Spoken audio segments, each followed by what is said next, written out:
नकली तोते की कहानी। एक बार की बात है, एक घने जंगल में विशाल बरगद का पेड़ था। उस पेड़ पर बहुत सारे तोते रहा करते थे। वे सभी हमेशा इधर उधर की बात करते रहते थे। उन्हीं में एक मिट्ठू नाम का तोता भी था। वह बहुत कम बोलता था और शांत रहना पसंद करता था। सब उसकी इस आदत का मजाक उड़ाया करते थे, लेकिन वह कभी भी किसी की बात का बुरा नहीं मानता था।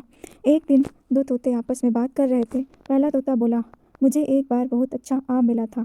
मैंने पूरे दिन उसे बड़े चाव से खाया। इस पर दूसरे तोते ने जवाब दिया, मुझे भी एक दिन आम का फल मिला था।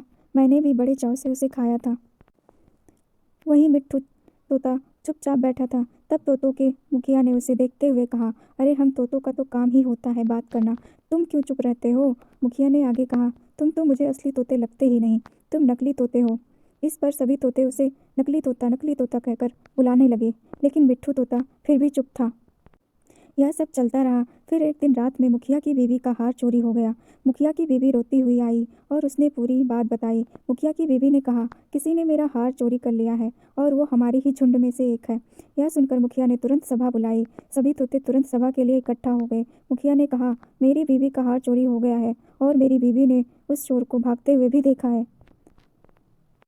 वह चोर आप लोगों में से ही एक है। यह सुनकर सभी हैरान हो गए। मुखिया ने फिर आगे कहा कि उसने अपने मुंह को कपड़े से ढककर रखा हुआ था, लेकिन उसकी चोंच बाहर दिख रही थी। उसकी चोंच लाल रंग की थी। अब पूरे झुंड की निगाह मिट्ठू तोते और हीरू नाम के एक दूसरे तोते पर थी, क्योंकि झुंड में केवल इन्हीं दोनों की चोंच लाल रंग की थी। यह सुनकर सभी मुखिया से चोर का पता लगाने के लिए बोलने लगे, लेकिन मुखिया ने सोचा कि ये दोनों मेरे अपने हैं, मैं कैसे इनसे पूछ सकता हूँ कि तुम चोर हो क्या। इसलिए मुखिया ने एक कौवे से इसका पता लगाने के लिए मदद ली। असली चोर का पता लगाने के लिए कौवे को बुलाया गया। कौवे ने लाल चोंच वाले हीरू और मिट्ठू तोते को सामने बुलाया। कौवे ने दोनों तोतों से पूछा कि तुम दोनों चोरी के समय कहाँ थे। इस पर हीरू तोता जोर जोर से बोलने लगा, मैं उस दिन बहुत थक गया था, इसलिए खाना खाकर मैं उस रात जल्दी सोने के लिए चला गया था। वहीं मिट्ठू तोते ने बहुत धीमी आवाज में जवाब दिया। उसने कहा, मैं उस रात सो रहा था।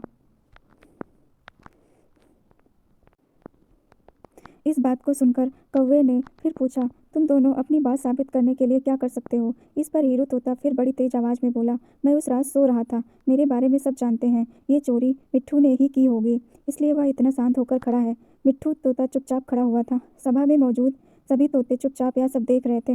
मिट्ठू तोता फिर धीमी आवाज में बोला, मैंने यह चोरी नहीं की है। इस बात को सुनकर कौवा मुस्कुरा कर बोला कि चोर का पता लग गया है। मुखिया के साथ साथ सब लोग हैरानी से कौवे की ओर देखने लगे। कौवे ने बताया कि चोरी हीरू तोते ने की है। इस पर मुखिया ने पूछा, आप यह कैसे कह सकते हैं? कौवे ने मुस्कुराकर कहा, हीरू तोता जोर जोर से बोलकर अपने झूठ को सच साबित करने में लगा था, जबकि मिट्ठू तोता जानता है कि वह सच बोल रहा है, इसलिए वो अपनी बात आराम से कह रहा था। कौवे ने आगे कहा, वैसे भी हीरू तोता बहुत बोलता है, उसकी बात पर भरोसा नहीं किया जा सकता है। इसके बाद हीरू ने अपना जुर्म कबूल कर लिया और सभी से माफ़ी मांगी। यह सुनकर सभी तोते हीरू तोते को कड़ी सजा देने की बात कहने लगे, लेकिन मिट्ठू तोते ने कहा, मुखिया जी, हीरू तोते ने अपनी गलती मान ली है, उसने सबके सामने माफ़ी भी मांग ली है। उससे पहली बार यह गलती हुई है, इसलिए उसे माफ़ किया जा सकता है। यह बात सुनने के बाद मुखिया ने हीरू तोते को माफ़ कर दिया। कहानी से हमें यह सीख मिलती है कि कभी कभी ज़्यादा बोलकर हम अपनी अहमियत खो देते हैं, इसलिए ज़रूरत के समय ही बोलना चाहिए।